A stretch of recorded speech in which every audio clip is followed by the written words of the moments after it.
grinding out levels in an RPG.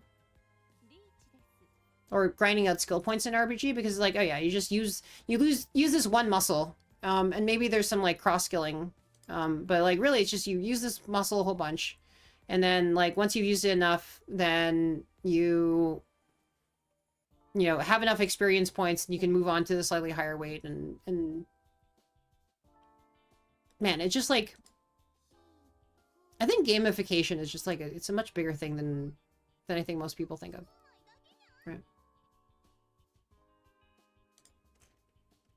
All this shit is cool to me.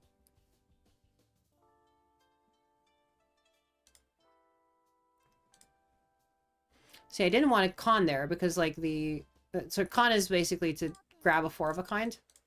I didn't want to do it because like the only real upside it would have is just like feeding this person on the right side. So because if you call 4 of a kind, then that activates the additional bonus point indicators. Which is kind of arbitrary, but you know, there you go.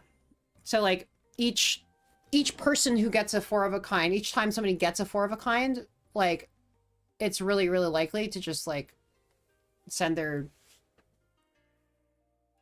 Well, it makes every single like hand higher in terms of score and like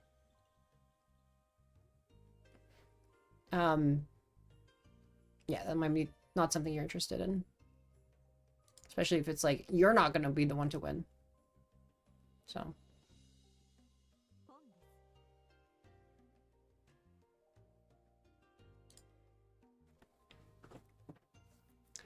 Whew.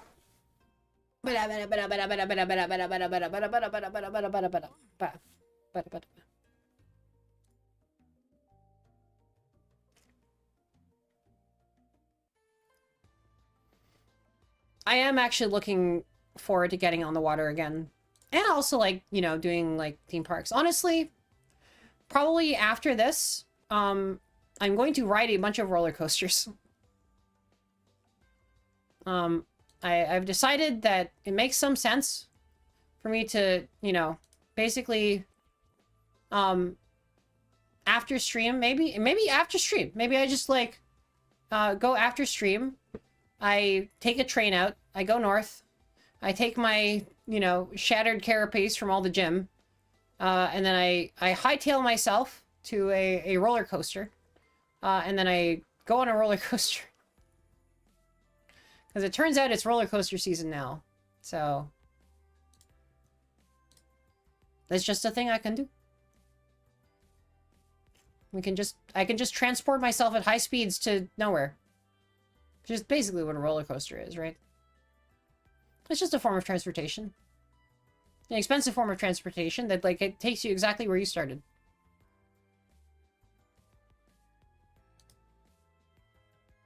Actually, this makes me now want to know the relatively useless fact of, like, how many roller coasters actually drop off their passengers in some place other than where they started.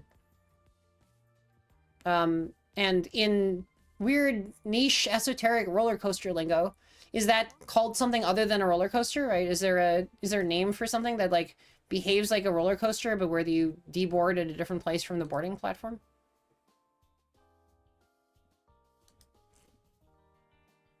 Yeah, I don't know. Maybe a dark ride? I don't know. But I guess, like, most rides actually just have their boarding and deboarding in the same place.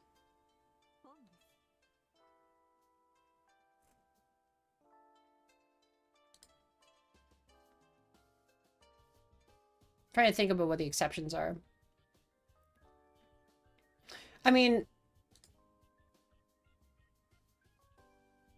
Yeah, so the Rise of the Resistance ride, the one at, damn it. Ugh. God damn it. God damn it. Okay. That's actually a lot of points. That's bad. That's pretty damn bad. The Star Wars one, the Rise of the Resistance one, does sort of... It's not a roller coaster, it's a dark ride, but, like, it does at least, dump you in a different spot than you started, and that's kind of... Part of the reason for that is, like, that the narrative of the ride kind of, like, you know, works that way. Like you're sort of getting in an orderly way onto the Millennium Falcon to begin with, right? And then you have the whole weird random space battle thing and you escape in escape pod. So it would make absolutely no sense to exit from the Millennium Falcon because it's like kind of been doing space things and you sort of progress the story too much, right? But then honestly, like the thing about that ride is it has way more story than normal.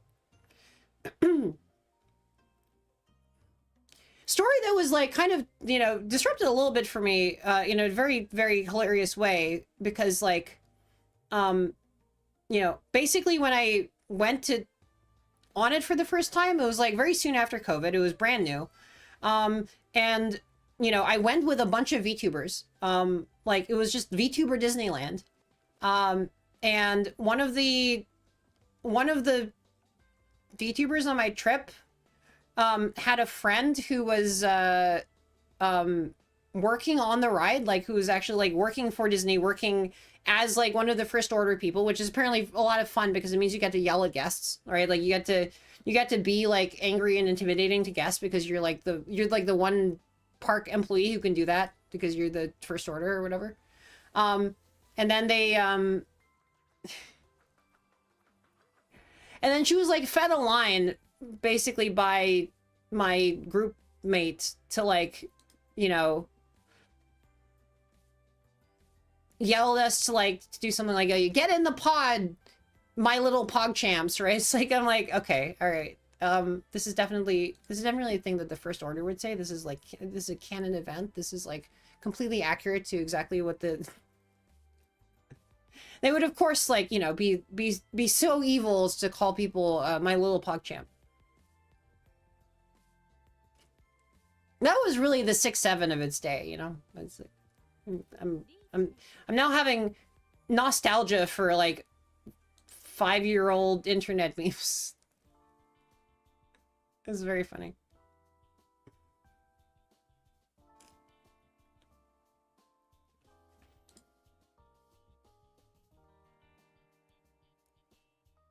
But yes, I mean, that is a very, very unusual circumstance under which to ride the, you know, the Rise of Resistance. Also, like, because it was a lot more empty than it could be because COVID, so. And even the water. Wee.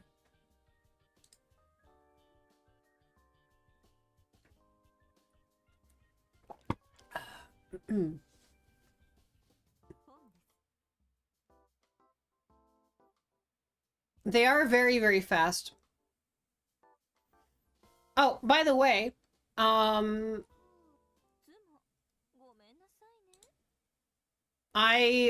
have decided. I shall acquire some form of piano/keyboard.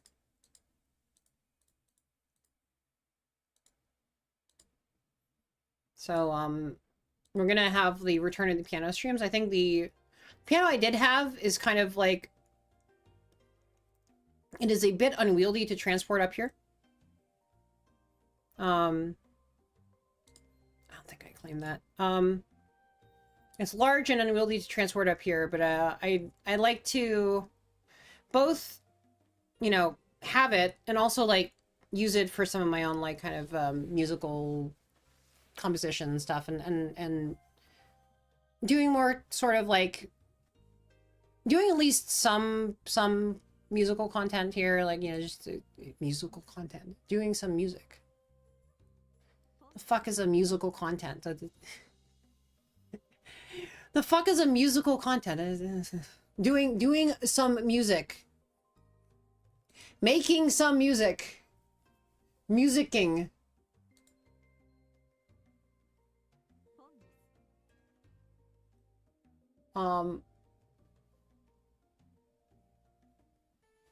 I need to music.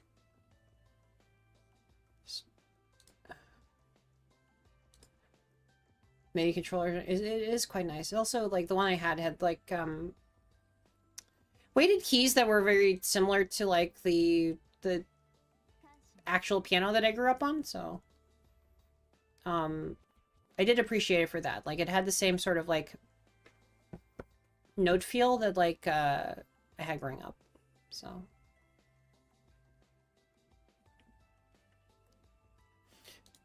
Like, if the MIDI controller is kind of insubstantial in a way that, like, makes it feel weird to play, like, I don't know, it was like it was a little bit weirder to, like, feel like I could just, like, noodle on it in the same way, even though it probably, like, the MIDI controller is, like, a better way of doing this. Like, if I have to be super, super, like, brutally honest with myself, like... But, yeah, I mean, the cheap ones do feel like, eh. Ideally, it, like, feels very similar to the piano, except I know that, like, there's some stuff that's probably easier to do, you know, with the, you know, less resistance off your keys. Like, it's less, tiring. I don't know what the fuck is going on here, but god damn it, again! Oh, that was a sumo. That wasn't as bad. But I mean, it was as bad because it means I'm in last place now, and that's bad, right? Like, but I don't have any timestamps on the YouTube stuff that I have. Maybe I should, like...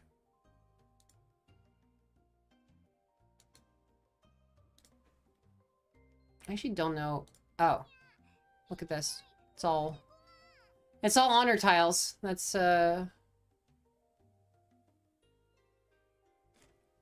that's quite nice. Not, I mean, these ones are probably gonna go, right? Like, but this is already, a half flash is already a hand.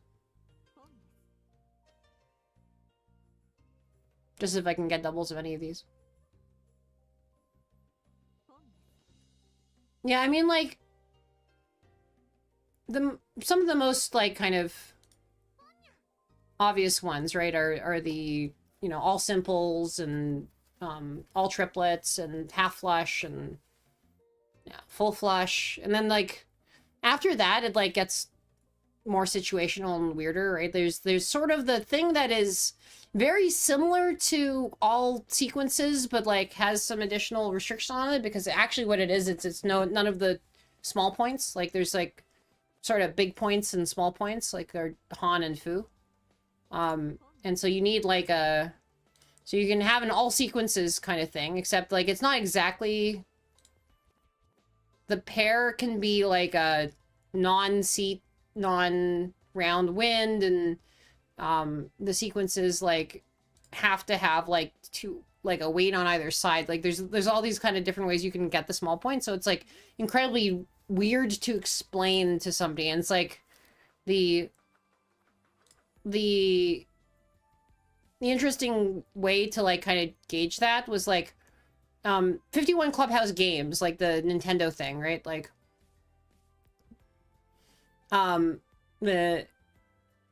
it's probably, like, the best, like,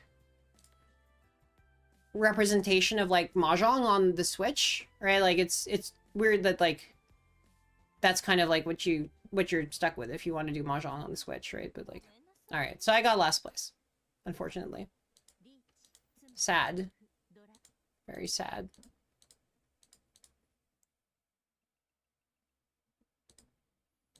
Destroyed.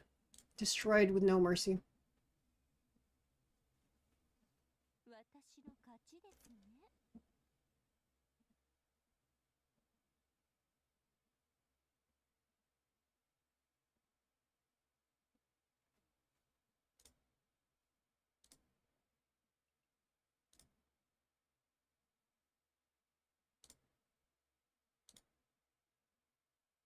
So I'm simul streaming on YouTube, by the way.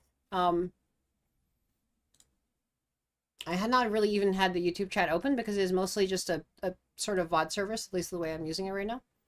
I realized that there's apparently just a few YouTube comments that are, like, relatively incomprehensible to me. So.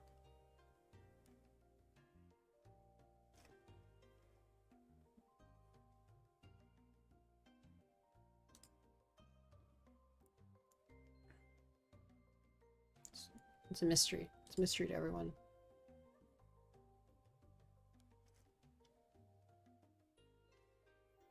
YouTube live chat is weird. No, it is like 2 accounts being like, collab when? Collab when? It is mysterious. I don't really know when these messages were even sent. And I'm like now speculating wildly about like what I was talking about at the time that they were sent, which is like very funny. I mean, they would be equally meaningless like basically whenever, but yeah. No, I mean, I feel like I could like cultivate more of a YouTube thing, right? It's just like, it's just not where I've been living for the last like, you know, 4 years. And, you know, I do want to branch out into doing more like kind of permanent video kind of stuff, right? Less ephemeral stuff. I mean, I do have some stuff that I think would fit better with the video format, so. I just need to edit myself. I just need to get it to a point where I can edit myself in a way that I can stand to hear my own voice. My own voice, like, is weird. Sounds weird to me. It was kind of a thing that happens for everyone. It's like looking into a weird funhouse mirror, but like.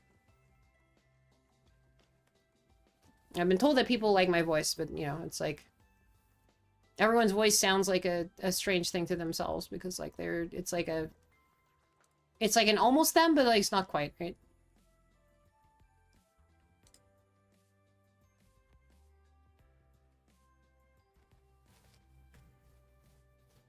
I mean, I think at the end of the day, you just have to, pull off the Band-Aid and just do it, right? It's massive dysphoria, yeah. I mean, I think for everybody, like, I think, like, there's just, like, a whole thing where it's just, like, it feels like a funhouse mirror, right? Because you hear it differently in your head than you hear it, you know, played back at you from a speaker and not echoing in your head. So.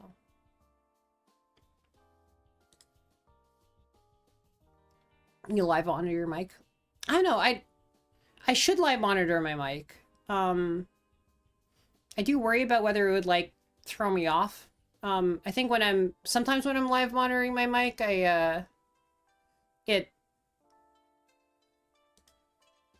sometimes when I'm live monitoring my mic, it just, like, if the timing is good enough, then it just sounds like amplification to me. Yeah. Like, if the latency is super, like, if the latency is higher, then it just throws everything off and just kind of, you know, it sort of, there's like, there's this, like, sort of, like, suppressor, like, audio thing where it's, like, it's basically a unidirectional microphone that just plays back the person's voice at them just on a very slight delay. And that kind of just, like, fucks up people's ability to even, like, form sound. So it's, like, a way of, like, being like, you point this thing at them and they're like, you know, because they're trying to, like, talk and then their voice is coming back to them at a weird, like, delay. But yeah, I mean, I've done the thing with low latency, but if it's low enough latency, then it kind of just sounds like amplification, so.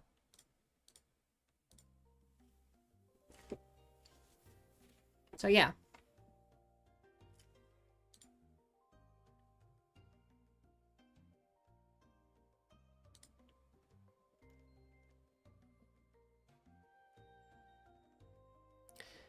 But, you know, I did have occasion to, like, listen to my, a portion of my VOD the other day, and I was like, you know what? I think my, like, the way that I cadence now, the way that I actually talk on stream especially, right?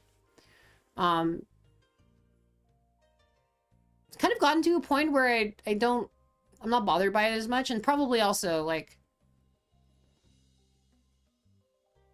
it's a different cadence from when I'm, like, normally speaking, right? I'm just coming up with, I am yapping the entire way through, and, like, if I do that at, like, you know, at dinner or, like, at some, like, group gathering, right? And, you know, and people would be like, oh yeah, you're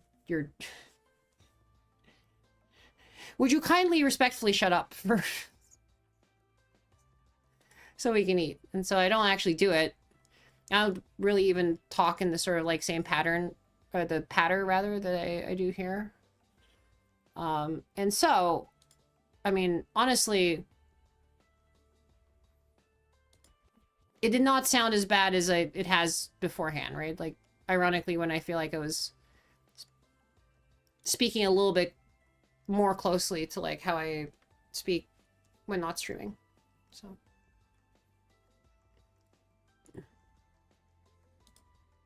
there's like a weird arc, right, for streamers, like where they kind of like,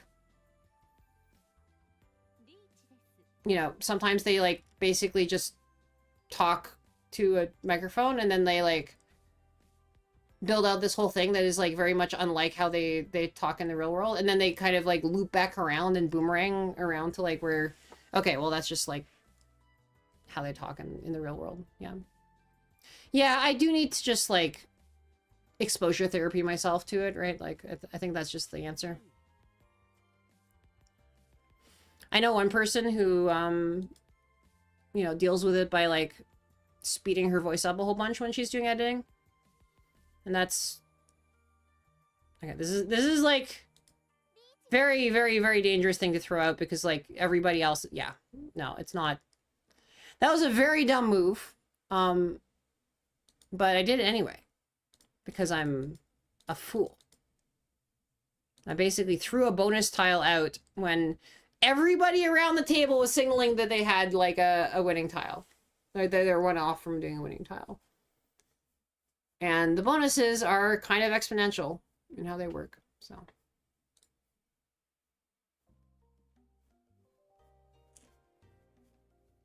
Yeah.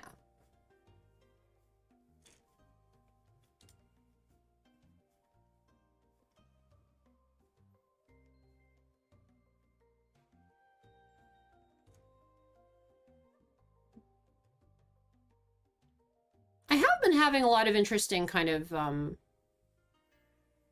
experiences lately around the theme of like realizing that the place I grew up in is actually like a lot better in a lot of ways than a lot of other places around the world.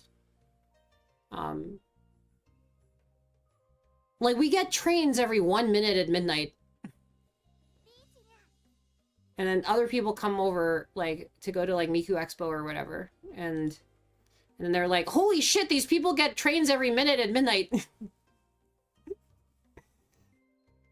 I'm like, oh yeah, that's right, we do get trains every minute at midnight.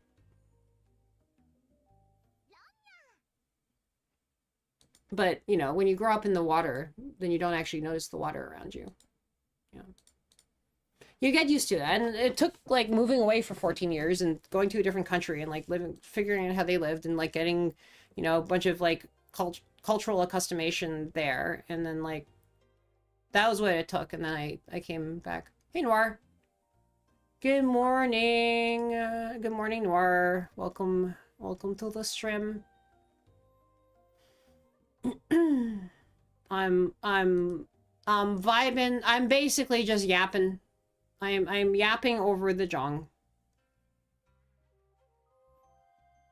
I'm just playing, you know, I am mostly losing at random rank matches. I have not played in a while. But yeah, we're losing at ranked matches and then just kind of vibing.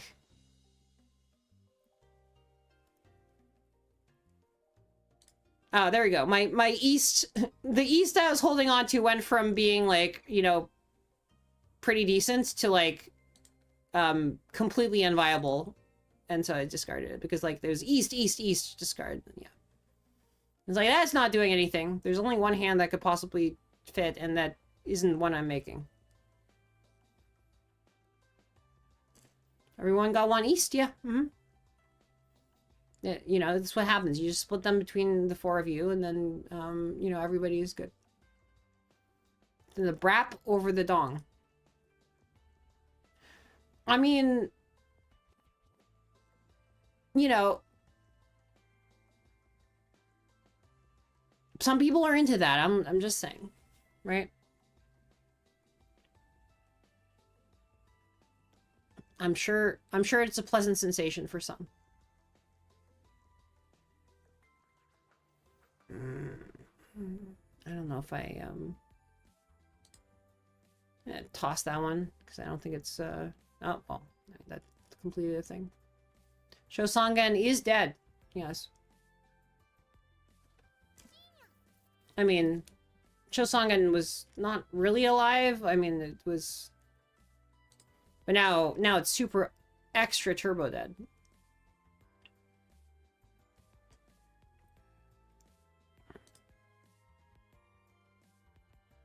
Chosangan is dead, and the Pope is from Chicago. Both true statements.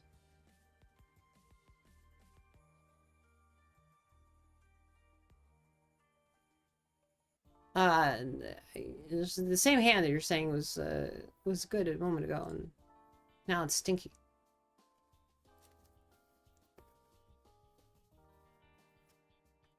Ooh.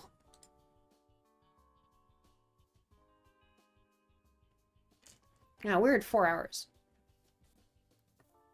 Probably gonna go another hour. I guess I said I might do Subnautica. I don't know if I will do Subnautica. This has been pretty fun. Could do Slay the Spire. Yeah, we'll see. I did start pretty late. I guess if we're... Yeah, I mean, we're pretty close to, like, I think, when I've been going to bed lately. I could just kind of decide to be weird with my sleep schedule and decide to not exist during the day and then go, you know, off to an amusement park. But, like, also I could sleep. So, I don't know. Yeah. Yeah, we might go for a little bit more, but, like, yeah. No, I am on gamer time. I am living on gamer time right now.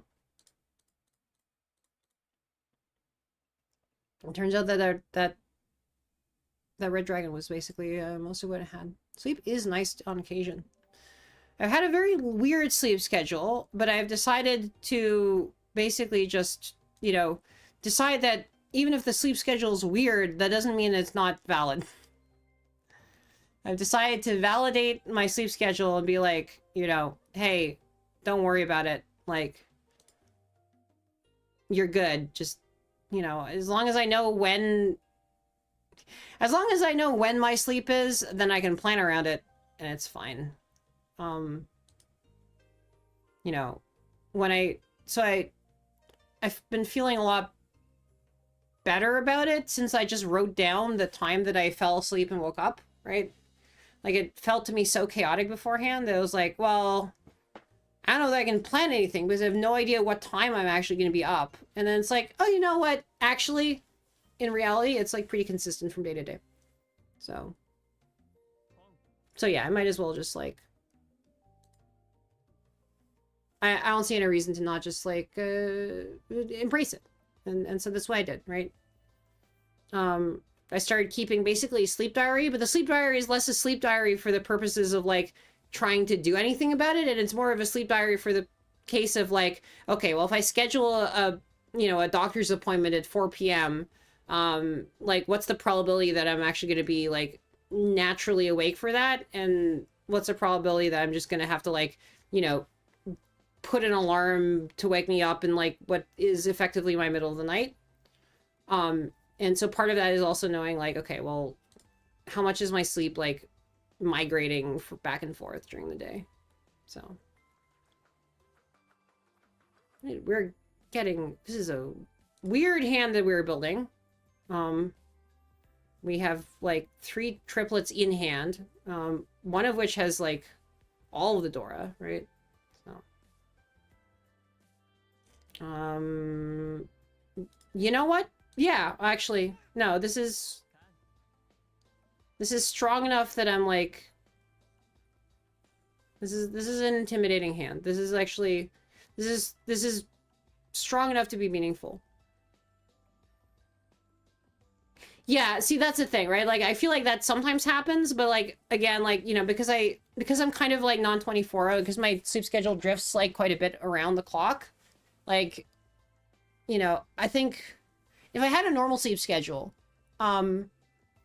I would not be trying to figure out what time I was awake. I would be basically like, you know, okay, well, 1 p.m. is like in the middle of the day, so like, you know, I'm gonna be awake then. So like, even if there's some like drift between like waking up at like 6 and waking up at 8 or something like that, right? Like, it wouldn't be a problem at all.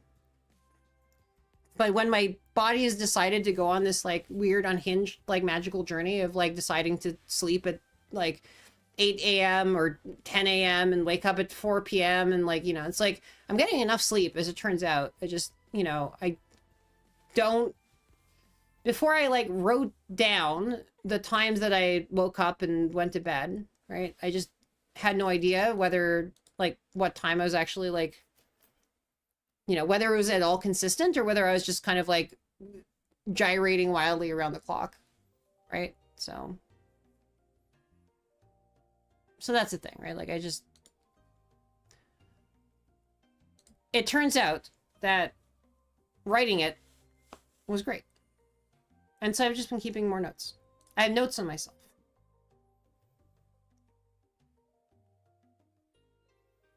Yeah.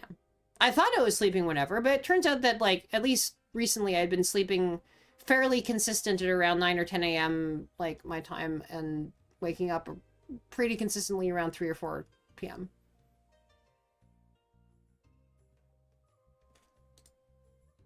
So yeah. And the mistake that I had been making, too, was, like, trying too much to like take, you know, what basically would be an afternoon kind of nap or afternoon tiredness. And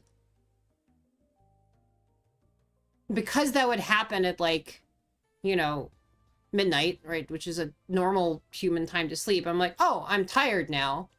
And what I would do is I would lie awake in bed for 8 hours and was like, okay, well, that was useless. And that was worse than useless because I didn't get anything done. And I'm like, you know, now it's like, you know, it was incredibly dumb. But basically the actual wall clock gaslit me into thinking that, you know, yeah. Well, you know, what I did was actually I just like watched a whole bunch of like, you know, Lesage Bajiru, Starlight Daryl, like kind of, you know, just some fucking amazing VTuber singers. And honestly, it was pretty good. Like, I would not give that up. I think it was great. But, and they made me feel a lot better because like, it was like, well, you know, there's been a lot of bullshit that's been going on in VTubing lately. You know, I felt bad about it. You know, I was like, where is the joy that I had, like, you know, a few years ago for this? And it turns out there's actually a lot of joy to be had. There's a lot of people that are, like, kind of being amazing and, like, doing, you know, and it just took me seeing this kind of community and its talent and it's, like, all the cool, like, amazing shit it gets up to from the point of view of somebody who, like, just discovered it and is getting into it, like, anew, right? Like, you know, whenever I've noticed, like, whenever I've, like, you know, felt a lot of joy lately, it's been like this kind of thing where it's like the frickin' flesh tubers that have been like, you know, or not even flesh tuber, like sometimes it's just like there's I think there's like this like lesbian Twitter person who like, you know, discovered Hololive through like kind of you know, fandom overlap in art stuff and like just went on this whole journey of discovery of like Hololive and like you know, and is dropping like absolute bangers about like observations about like what VTubing culture is like, you know, I thought that VTubers would be voice actors who are paid to act like anime characters, but then it turns out that they're theater kids who are paid to act like theater kids. You know, and so it's like, yeah, it's like you just need somebody who's coming from outside and has fresh eyes to like have the sort of crazy excitement that you once had. Also, I realize I'm just yapping through an ad, basically because this is the, all right, well, yeah. All right, well, 15 seconds left in the ad. I think I do one more. I might have. I have significantly downranked after these games. Like this is pretty rough. I think maybe what I should do is I should play in the actual gold room that I'm ranked for, you know.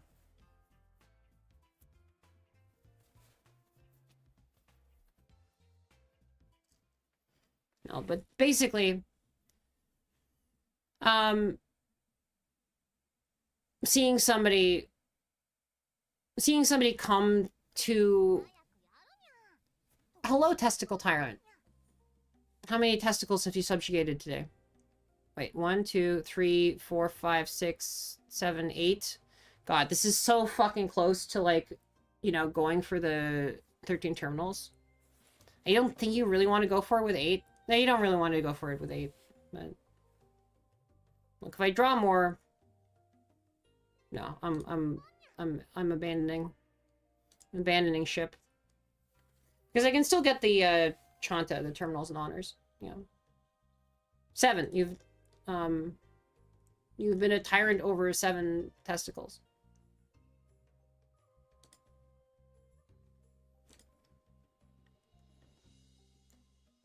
I know Heavenly lost his to torsion, right? Like he lost 1 to torsion. So I think an odd number implies a greater than average.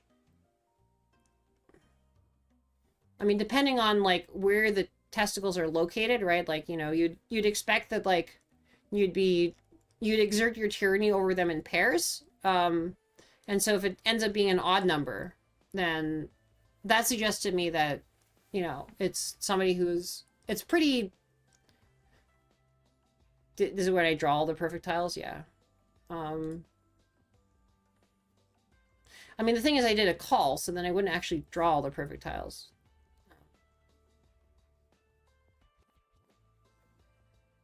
Like, odd numbers aren't as rare. Yeah, they're not that rare, right? Like, I mean, people lose one testicle for all sorts of reasons. They left one and told it to warn the others, yeah. That is what a tyrant would do.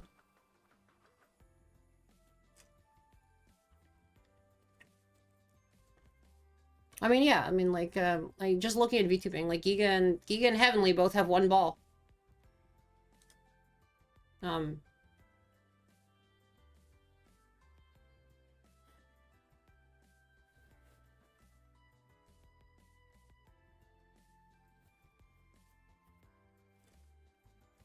I think I should be able to get the 7, 8, 9. Wow, we're 6, afraid of 7. Because 7, 8, 9. This is a weird case, right? I guess if I get in... Well, if I manage to get the 4th... Okay, so now this is a hell weight on the 8, because the 8 was just dropped. However, it was just dropped, so, like, you know, maybe it seems safe, because there's, like, 3 of them out, so... You know, there's always a chance that, like, this 8 is just forever in the dead wall, or maybe it's being used for somebody's thing, right? Like... God, I mean, is it a hell weight on the 8, or is it on the 7? On the 9, right?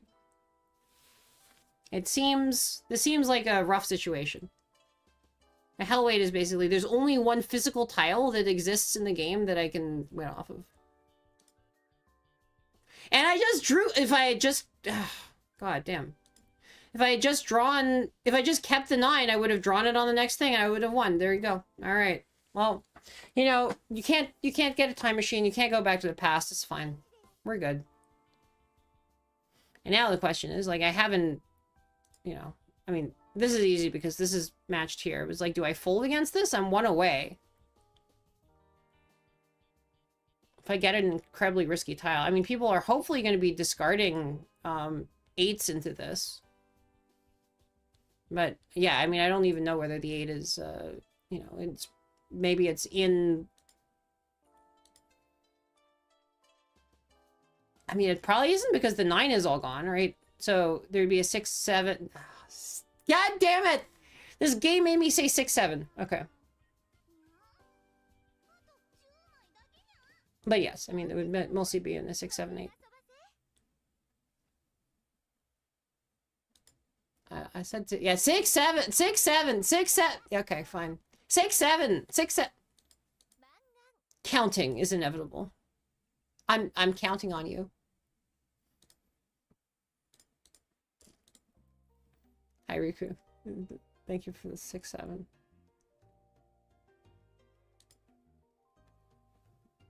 the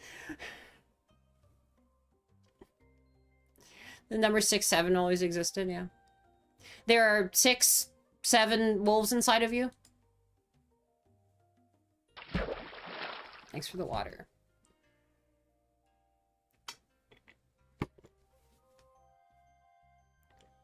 I've taken 6, 7 sips of water today.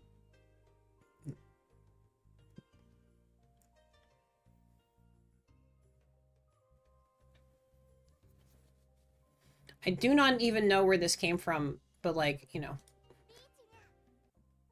What am I gonna do about it? It's like it's just math.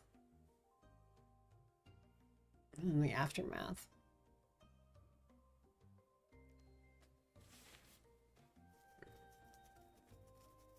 All right.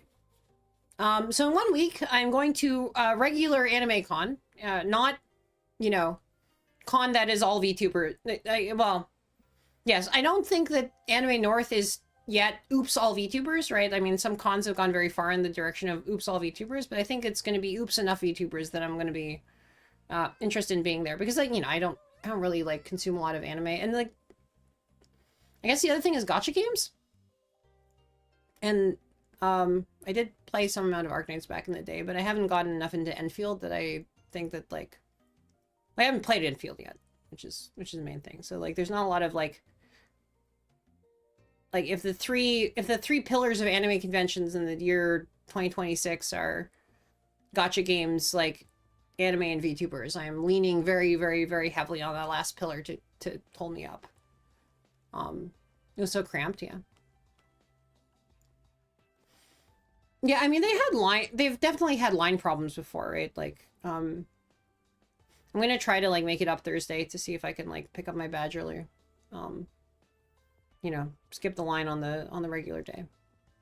But yeah, I mean, like, if I end up just like hang out with a group of people, like, I'm also gonna be like pretty judicious about like, I am not gonna be at all shy about just like hightailing it out of that. What?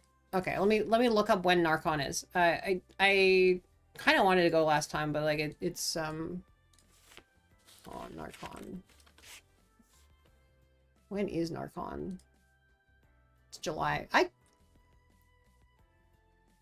You know, I've actually been meaning to do some form of Euro trip, and actually, is that Offkai? Does that conflict with Offkai? That would be the main one. It's like how close is Offkai?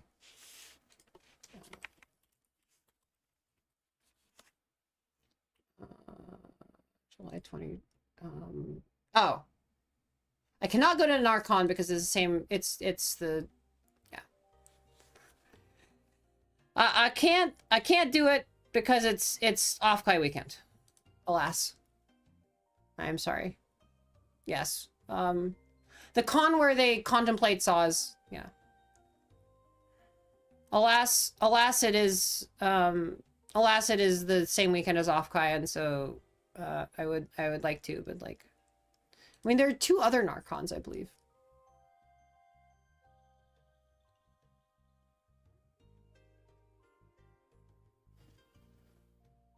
I did like Oshi Uplink. I think basically the only thing that Oshi Uplink didn't have that the first, you know, the first Offkai had was like an arcade.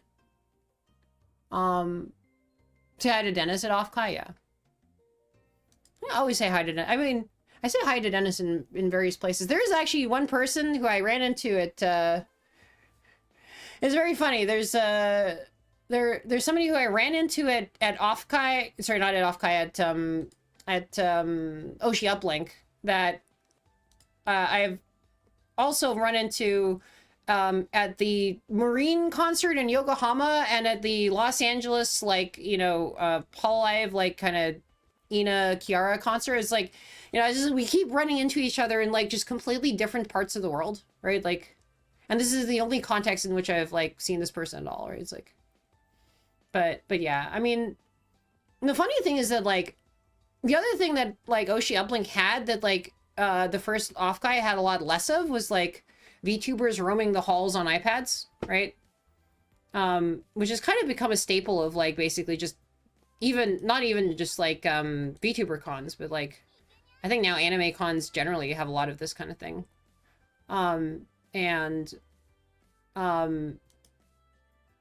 it's kind of funny to me because, like, at the first Offkai, there was sort of one person, like, effectively, I mean, maybe, like, two, but, like, basically there was one person experimenting with doing that. And it was Gun Run, and the people who were on the iPads going around the con were Project Melody and Iron Mouse. So I was like, it was a different time. I was like, ah, yes. I remember when this guy's name was not, you know, he was not Unspeakables, you know. But oh my god, that's a lot of side boob.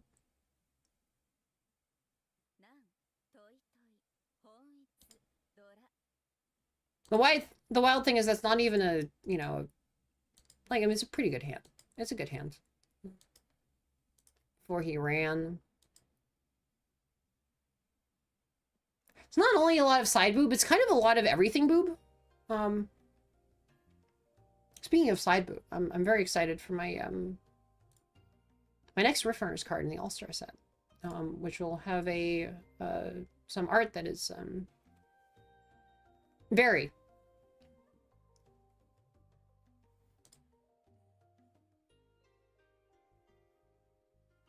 So I hope you all enjoy. Also, in general, I am getting more. We are sort of embarking very much on the more shrimp arc. So you'll see more of me in various different forms. Here, in other places, in, you know, various forms of, you know, visual, you know. I will exist more. I will return. I will return to the state of being, and I will return in the Avengers, I guess. I don't know. I mean, I'm not an Avenger. It's not that special.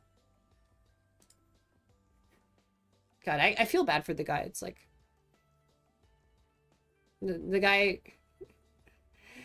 became an Avenger, and then the MCU kind of exploded. And then I don't think he's had another movie in the franchise, really? I don't know.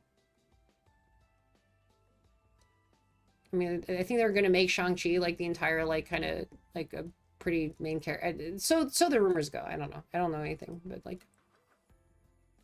But yeah.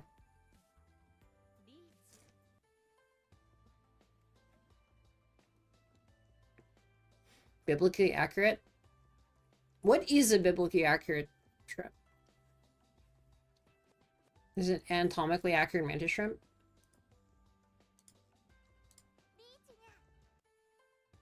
I'm threatening the 1 through 9.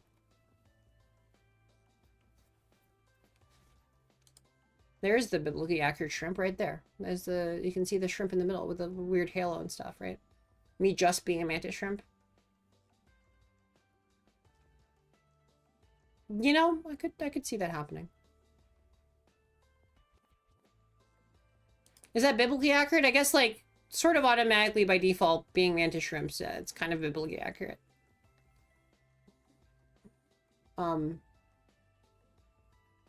I guess mantis shrimps, by their very nature, are essentially biblically accurate versions of themselves. So they are strange and mysterious and eldritch and like should not exist. Should not be able to exist, I guess. You know, they have power beyond mortal ken. You know, this kind of thing.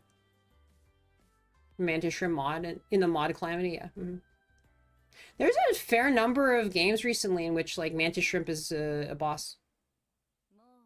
Thank you for the... Okay, that's a lot of boob. That is not a VTuber model that you can have on Twitch.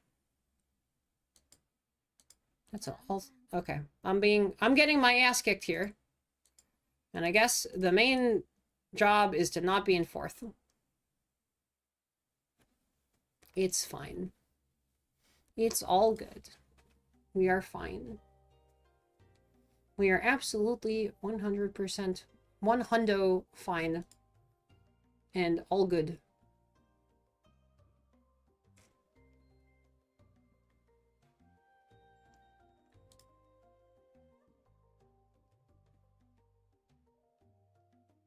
Let's see. You know, honestly, one of the best things I could do right now is just get a full... I should just, like, get my entire, like, full, you know, flush and just send it. I mean, if anything's gonna get me out of last place, that's gonna do it. That's just gonna do it immediately. Yep, just gonna pawn it. Just call all of the stuff I need. I have the 1, 2, 3 ready. I'm basically just 2 calls away from... Yeah, no, I'm good.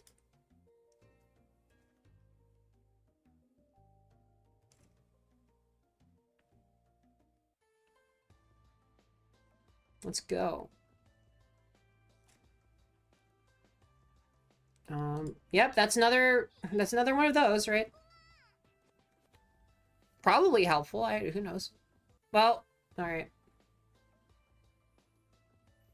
Why would they reach again? Why? Let's go dots. Let's go dots. Team dots. Let's go. Let's go. Let's go dots. Let's go. Let's go dots. Let's go. Cheetahs. Okay.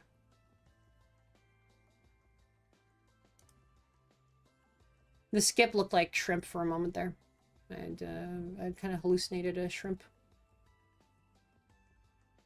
Come on. Oh, I thought it's East 4. It's actually East 3.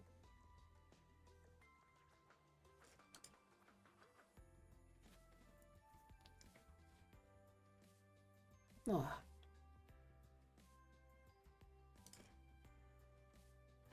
Also, we got a schedule coming out for,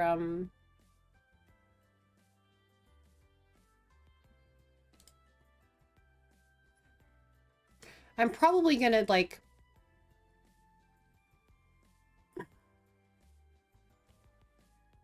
I'm probably gonna build out to having my, like, first subathon. For those who are familiar with the ancient texts, I was, like, pretty involved in, like, the sort of behind the scene. Oh, shit! Okay, there we go! There we go, I'm not last. Not last. I mean, it's just a Mongon. And it's not even a dealer Mongon at that, but I'm not last, and that means I am in a better place. No, but I did a I did a lot of technical, like, kind of behind the scenes work on like the really on the Ren subathon back in the day, which was like pretty substantial, and so it's like probably at some point certainly this year I think I want to try a crack at it. I think it's reasonable.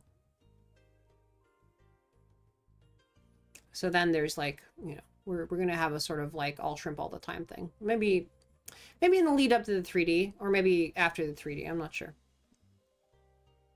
Kind of depends on the timing of things.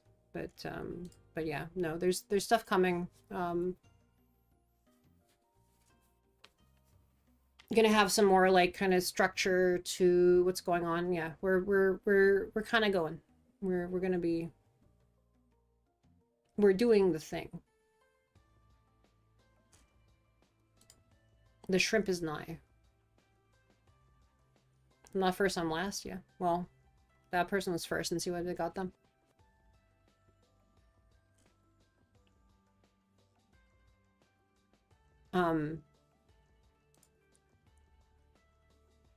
My main hesitance, by the way, in like having events like subathons up to now is that like I am me, and therefore the subathon has to be extremely like weird and it is constitutionally incapable of being normal.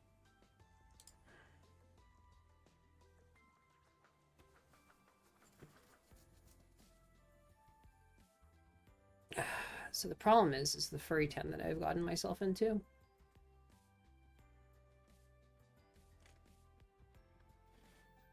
If this person would kindly drop a 4, and then I can get myself out of this, like, out of this bind, right? Not be furry 10. Furry 10. Yeah. It's as many as 10 furries. And that's terrible. But furries are not terrible. This is a, sorry, this is a Superman, this is a Lex Luthor, like, you know, coloring book, you know, children's thing, yeah.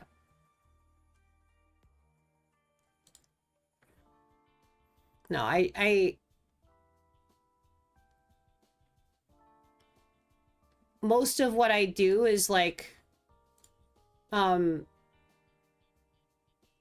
of what I do is held back by like an insistence on the thing being like not weird enough. Yeah. Stealing as many as 10k, yeah, this is what I'm saying, right? Like it says many, he stole as many as 10 furries, and that's terrible. For the non-mahjong knowers, by the way, furry 10 is the state that you just can't win because you are waiting on a tile. It's the sort of thing that it enables defensive play. Like it's the state that prohibits you from winning off of other people if you've discarded a tile you need to win. But you can get into it like accidentally or like kind of non-deliberately, and that's the part that like gets you. Stealing 10 furry would in fact very seriously affect the world economy. They are not slackers in terms of like, you know, how much they sort of affect the flows of global power, right? Like, I mean, it's like you, like, you know, am I last again? No, I'm not last. Not last is good because last actually carries an extremely heavy penalty to it, and getting third is usually kind of neutral, right? Like, I think that's not, it's still pretty bad, but like, actually it's not that bad. All right. Yeah, I think we can go for one more match. Where you store 10 furries at a furry convention? In a decimillipede fursuit. Incidentally, I saw a Gijinka of the decimillipede from Slay the Spire 2. That was a pretty fascinating, like, yeah, Nio speed. Wait, 1, 2, 3, 4. West actually gets me a thing. I'm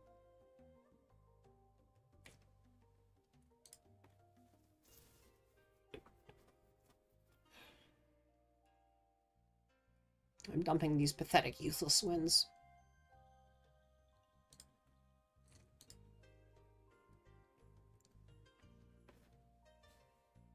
Oof. I'm starting to feel a little bit of sleepiness. You know, things are vibing. We're vibing. We're chilling and vibing. Let's see. Yeah, I think I can do one beat.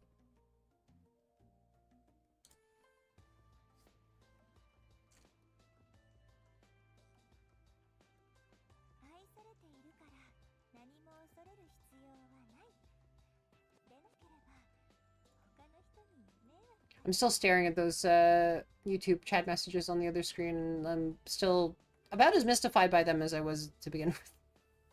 Like, what? What? What are you... Like... Mostly the things that mystify me are, like, when I don't understand the sequence of events that led to them happening, right? Like, it's like, how... I mean, this is an event that has occurred in the, Doggo found a stinkbot turtle.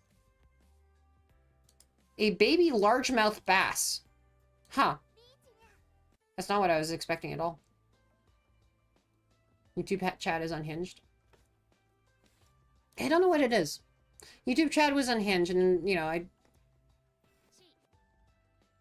it is weird for, like, all this sort of, like, you know, gamer reputation of, like, you know, Twitch, that, like, I feel like Twitch actually has one of the most sober kind of, you know, communities out there, right, in some ways, right? Like, it's like, it's pretty, I mean, chat reflects a streamer, I guess. I don't know, maybe that's a thing. I'm not that unhinged. I'm like, well, I'm unhinged, but I'm not that kind of unhinged. I mean, I'm that kind of unhinged, but I'm not, like, you know what I mean. Yeah.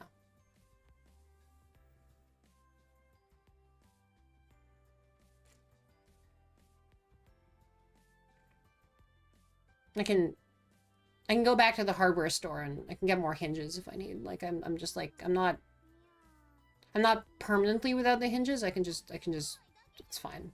I just get a drill and a, you know, some power tools, you know, it's a fun night out. Like, just go take them hinges, put them back in, you know, rehinge. Mm-hmm. They do have a shitty moderation tool set. That's a thing, right? Like, you know, not that, like, it's even that necessary to use most of the time on Twitch, but, like, you know, they have worse interactability. Like, there's not really, like, anything like channel points or, like, you know what that is, actually? I think channel points are like a, and like some of the other things like bits and to some degree subs, like, they are a weird, like, kind of interaction, like, escape hatch, I guess? Not escape hatch, but like, like pressure release valve, right? So it's like, let's say, you know, you want to be around, right? Can you get an ice pick and mallet for a lobotomy? Grab them in the, you know, there's the case over there, and like in the extremely challenging maze that you need all of your cognitive capacity to escape. So if you kind of go in there and you can, you know, use it, and then you'll be in the extremely challenging maze that you need all of your cognitive capacity to escape, and you know, just find your way to the exit in a normal way. Mm-hmm. That's where I keep my ice pick and mallet. Yeah, but like, I mean, okay, there's two things. One is that YouTube is the entire fucking world, right? Like, and Twitch is people on Twitch, right? Like, so that's the main thing, right? Twitch has a culture. YouTube's culture is kind of the entire internet, and that's basically the entire world. Because like you get stream recommendations thrown at you alongside, you know, funny pictures of dogs, or yeah, it's like it's everybody. So it's like actually having a sort of like unified chatting culture on YouTube is like just not as much of a thing. But the other thing with YouTube is that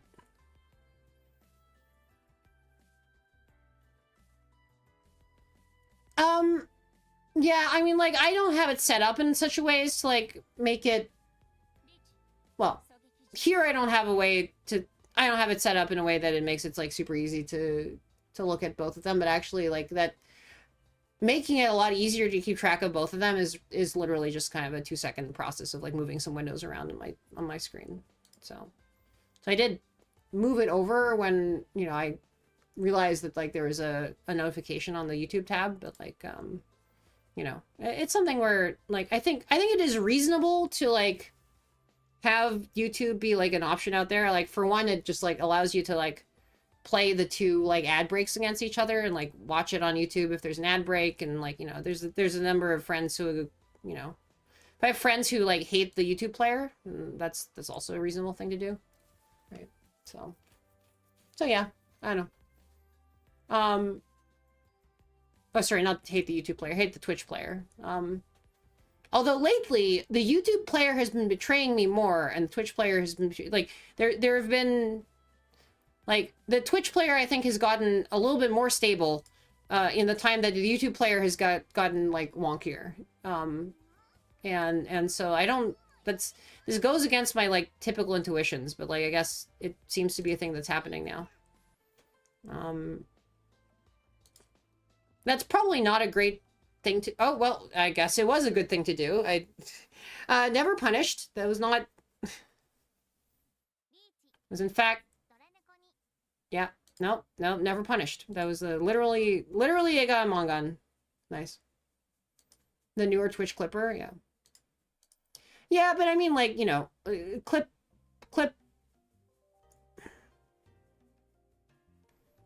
The newer Twitch clipper sucks, but, like, I don't know that, like... Twitch has de-emphasized, like, you know, VODs and persistent content so much that I don't really have... Like, I use Twitch a lot, right? I watch a lot of streamers. For clips, I just go to YouTube. Right, like I just go to YouTube. Like it's just like if there's any persistent video, whatever. Right, like I just go to YouTube. For VODs, I like to go to YouTube. Right,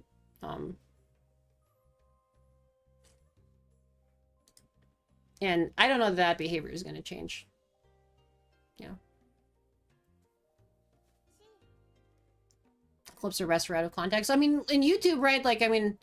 I'm a big fan of the sort of like 7-minute clip, the 6-7 clip, 6-7 minute clip. Okay, I had to get out of my system. I'm sorry. You can hide the header on chat without disabling it. Yeah, 6-7. Excuse me. Had something in my throat there. It was a bad meme. Oh boy. I was like,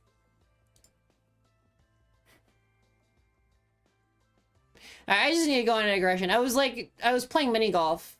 And then like the kids in front of me who was in the group were like talking about Skibbity Toilet. And it's like, and I was like, you know, sitting there thinking to myself, yo, if it weren't for my friend Sigrid, those kids wouldn't know what Skibbity Toilet is.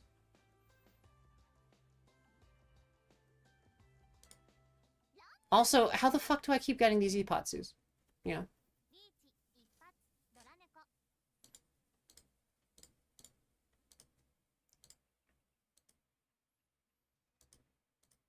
Sigrid of Anne Bird fame is, in fact, like a... Well, I mean, really their channel in general, but I think it is actually just Sigrid's Brain Rot is like a weird, you know, point in the saga of like Skibbity Toilet just exist, like being a thing in the public consciousness at all. So, you know, I'm sorry, blame her. It's all VTubers actually that like cause these things. We're a blight on the world. I'm sorry. Yeah, but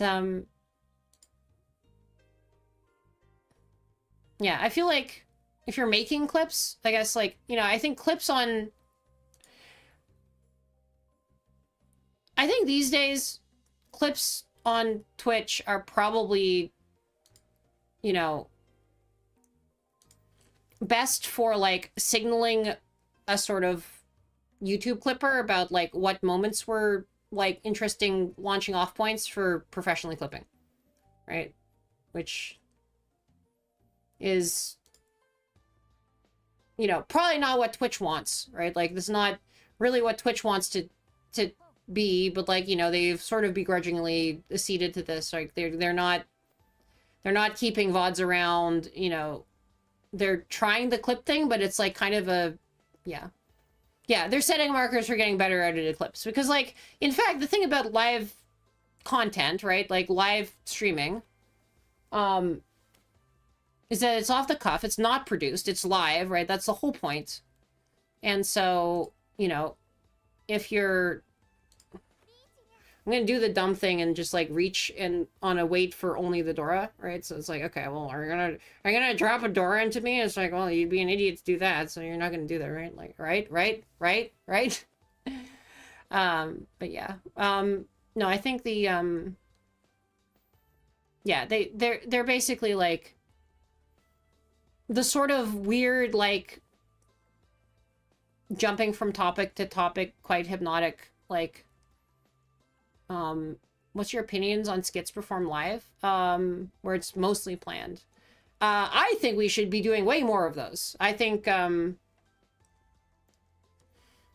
VTubers especially should be doing a lot more of those, and I think VTubers should be doing them, and I would like to be doing them, and that's actually like a form of content that I like to do. And I am very excited to lend some of my sort of like, you know, well, not just concerts, like concerts, yes, but I think like we should actually be doing more, like I think that like VTubers who are, you know, as that person was so astutely observing, are basically just theater kids, right? Should be doing more like plays and stuff and more skits, and like you can actually do so much with the tech. You know, you can do stuff with virtual props, you can do all sorts of like weird slapstick comedy with models that you can't, that, you know, you have to do a whole bunch of like, you know, safety checks and choreography and that kind of stuff, like, you know, and like you can do stunts with models that you can't do, you know, with flesh bodies that like work really well, right? You can really lean into the absurdism of a lot of this stuff, and you can also like play it straight, you know, and you know, also the you know, you can still do costumes, like, you know, you can pin them on, right? You can do like fast costume changes. There's just like so much stuff that you could do in this, like, you know, I'm kind of tempted to try to figure out if I could like do a sort of like electronic, like kind of choreography of some sort of play, right? This excites me. This gets me up in the morning. I don't know. I'll look to see if I can like do a performance on Twitch of some play. Maybe I should talk to my you know, maybe what we should do is we should have like a, maybe I should perform the Kim's Convenience play on Twitch. I wonder what the rights are for that. VTuber wrestling matches are great, right? This is a whole thing, right? And you know, even when it's just like AI versus AI, like is like just the commentating and like that's it's great. I mean, it's less skits because I think in the VTuber wrestling matches, like anybody can win, like, you know, they're basically just live commentating on a video game, and they're acting, but they're not really playing scripted, they're not doing scripted content live, which is kind of what I think of when I think of theater, right? Like, so it's not really theater, it's more I mean, this doesn't mean that it, you know, hopefully somebody throws that out, but yeah. Oh yeah, musicals. Like, musicals. Where the fuck are the VTuber? I mean, I think there's some, right? People, I think there's an Epic the Musical thing that, I'm going to completely miscredit who did it. You know, it's... My mind is saying bow, but I have no idea whether that's true. I think that could be entirely false. Yeah. But yeah, like where are the frickin' VTuber musicals? Like the actual kind of like singing talent in this in VTubing is like so fucking good, right? Like, Okay, it's a cover of the epic musical song. Okay, I did see that, right? But it's not... I don't know. I don't think that people, like, perform the musical on... Yeah, like, there's all these, like, things... Or people could, like, write a play, you know? Like, you could write some form of play. I don't know. Like, it... I think, like, part of it is that, like, you know... Plays are not, I think, a format that is, like, kind of...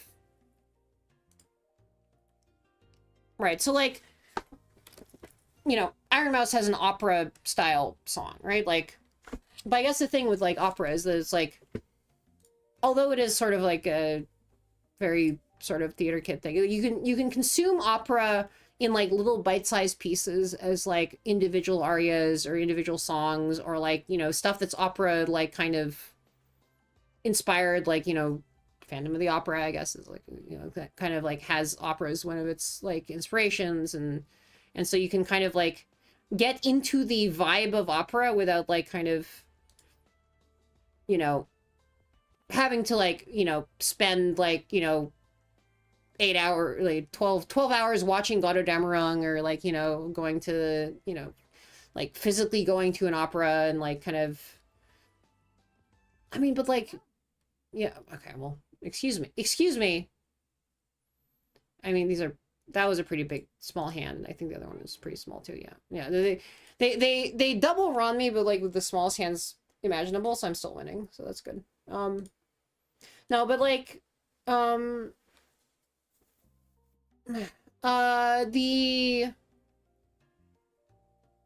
yeah, we need more of these, like, skits. Like, I think the reason that, like, certain, like, kind of older forms of media end up getting, like, reinvented by VTubers is because it's, like, there's still, like, a good nexus for a lot of their, like, community to, like, be able to relate to it, or it's, like, there's a low cost to entry. But you know, there is definitely a bunch of stuff that, like,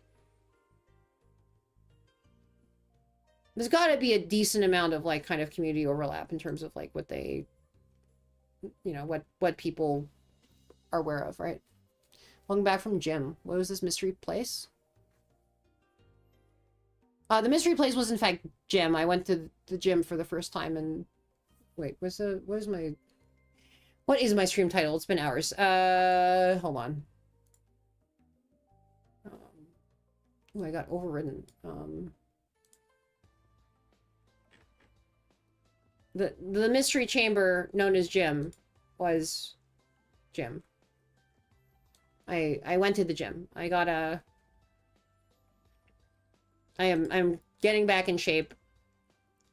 I'm developing out an exercise program for myself. And I'm grinding through the levels of gym. You know, with the stack weights or whatever. And yeah, I mean, it's gonna make me...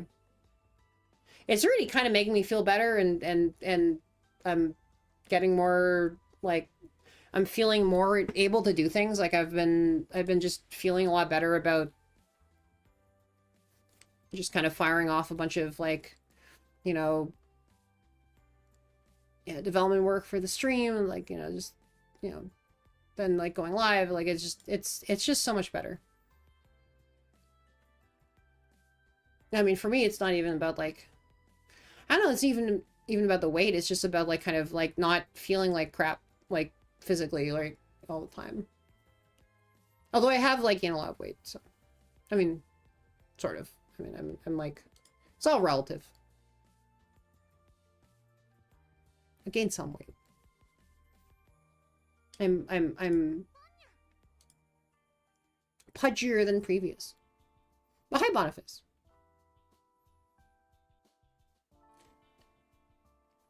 It's funny, I did use Schlimbo as an excuse to, like, basically say to... as a slim excuse to, actually, like, you know, be convinced to be handed over the gym membership, right? Because it came with the unit, and it was like...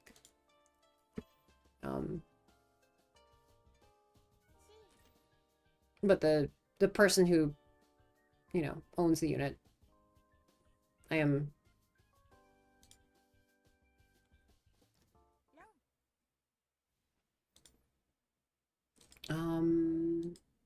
How screwed did I just get?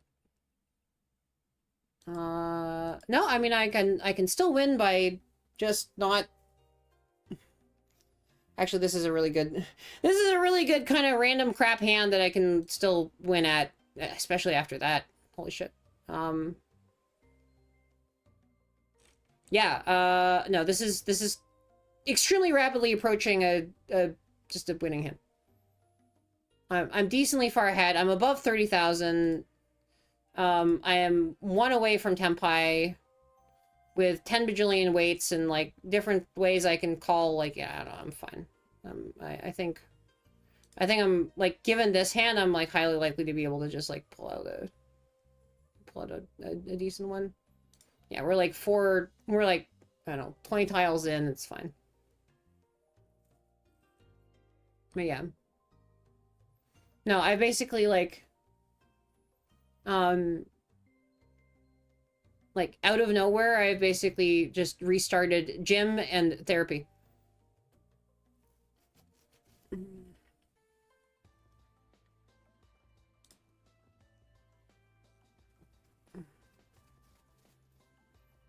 I'm not done the first therapy yet, but yeah, first therapy in like many years actually. I used to go all the time when I was younger, but you know, I had some rough experiences, and so I'm like, yeah, I'll try again. I think I can make it work. I mean, really, that's the therapist's job. Like, it's not my job. I mean, it's both of our jobs, but it's like, you know, if the therapist doesn't really make it work, then they're not doing a good job, and I should get a new one. At least, you know, and maybe they're a perfectly good therapist in other ways, right, for other people, but like, you know, yeah. No, it's not about like kind of. I think some of my like previous like therapy kind of didn't go so well because it was like, you know, you just gotta, you know, sometimes you just gotta be like, yeah, I'm just gonna, I'm sorry, I'm just getting a new person now. Because you are not actually, you know, you do not need to swear an oath on Grabthar's hammer to like have the same therapist all the time.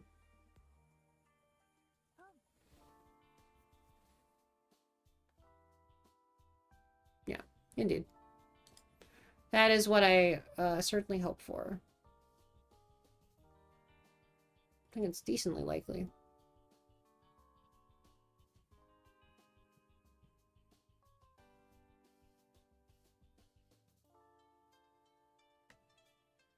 I think I can throw this 2 out. Ugh, everyone is only 10 point was recovered, yeah.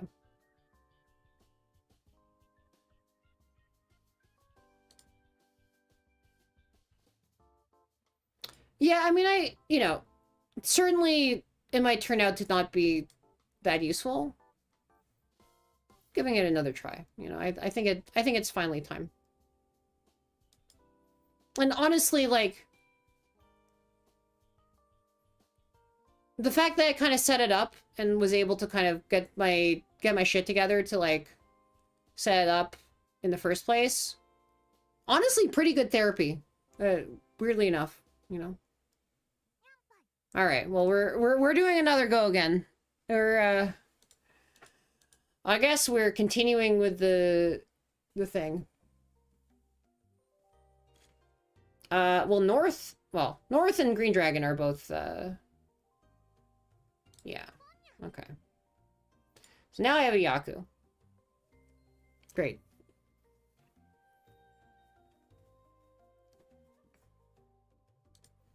And it's all about just having one measly Yaku.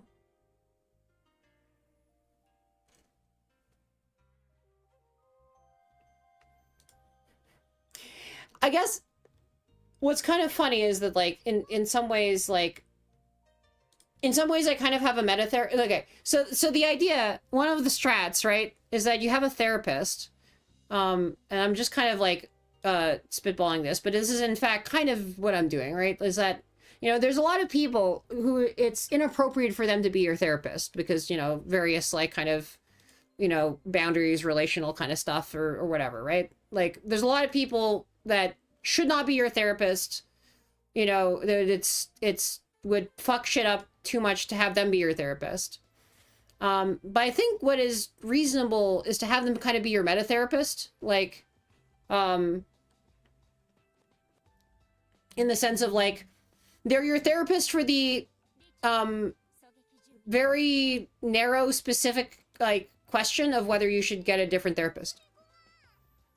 And like, kind of helping you navigate, like, sort of switching therapists if you have a, you know, if your current therapist is like not who you want, but like, you know, is, you know, you're kind of a little bit too intimidated by the process of like switching up that therapist, then like, you know, maybe you just have somebody who is your sort of weird meta therapist, like, you know, tells you how to switch therapists.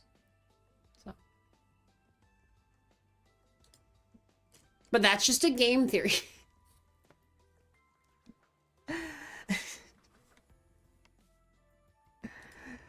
I don't know. It seems fine.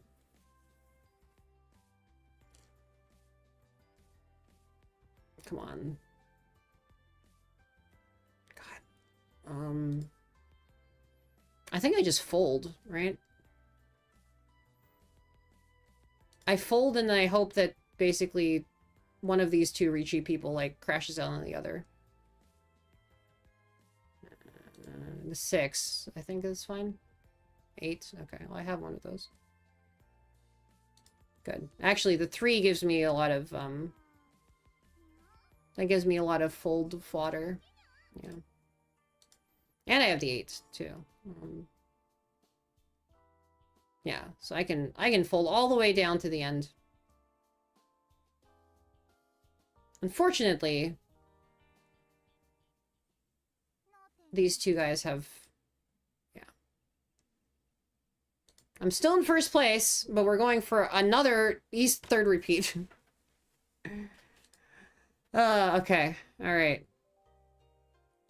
How many times are they gonna do this to me? How long? How many times must I be trapped within this video game? It's fine. I'm having fun.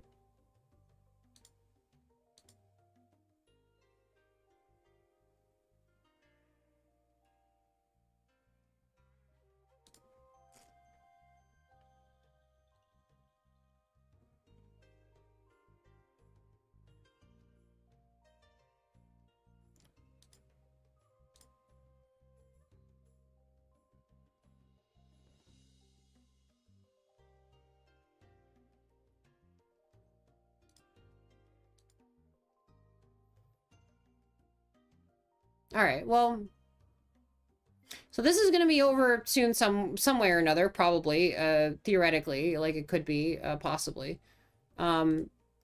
So, you know, I think, you know, in the spirit of trying to be a little bit healthier, I think I'm planning to raid out after that, and yeah, we're gonna... So I'll lay off Subnautica for, well, Subnautica, or as I call it, the obvious game. You know, I'm a mantis shrimp. What do you expect? I'm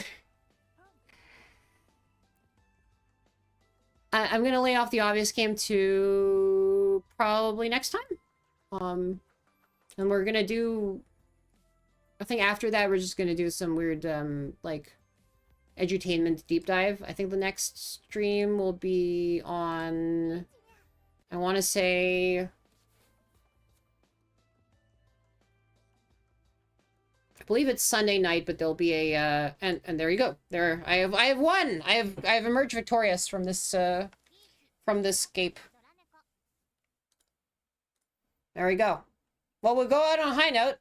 This is a first place. We win, and yeah, I win. Who's streaming? But yeah, so Sunday North America night, and so like that's Monday day, I believe. Is it Sunday night? Are we doing Sunday night? Hold on. It might be Monday night. Wait, no, it's the wrong... It's not the day I thought it was.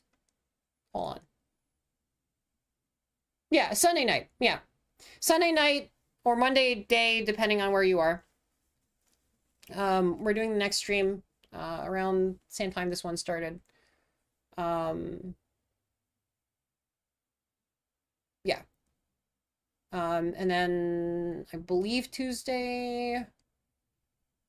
Yeah, like tomorrow, but like tomorrow, like in sort of 1.5 days, right? Like Sunday, like late.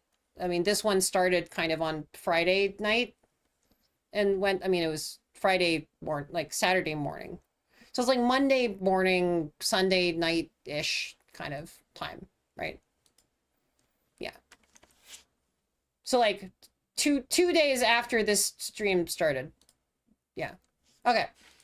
And then like I think the next one is like 2 days after that. I'll throw up a schedule. The schedule is very weird to throw up a schedule because it's like if I'm streaming like very, very close to the day boundary, it's like, okay, well, is this a Saturday stream or is this a Sunday stream, right?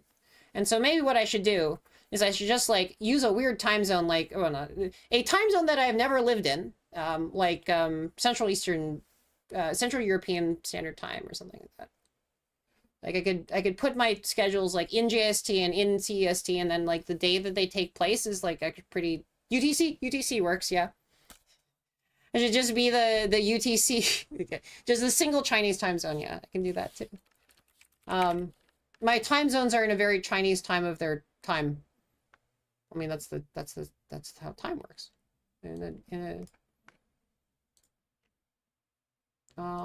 Oops. Today, let's see.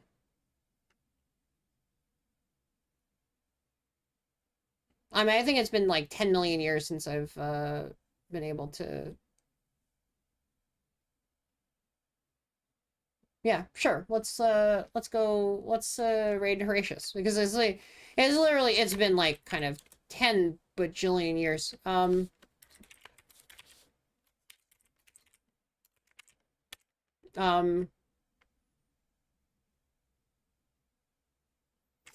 What's a good like kind of raid message for this?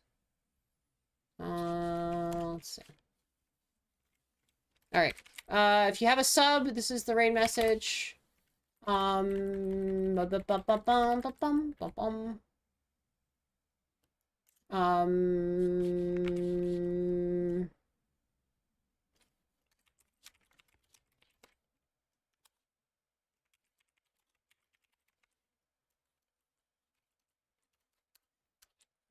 It's sleeping around the world.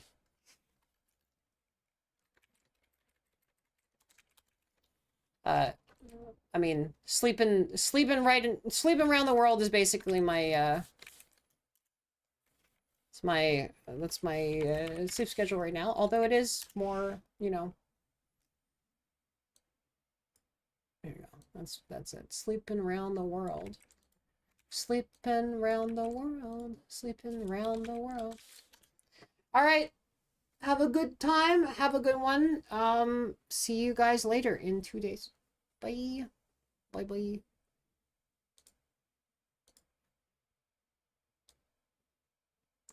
Good day. Yeah, I guess it's a day for me, so. Yeah. Later.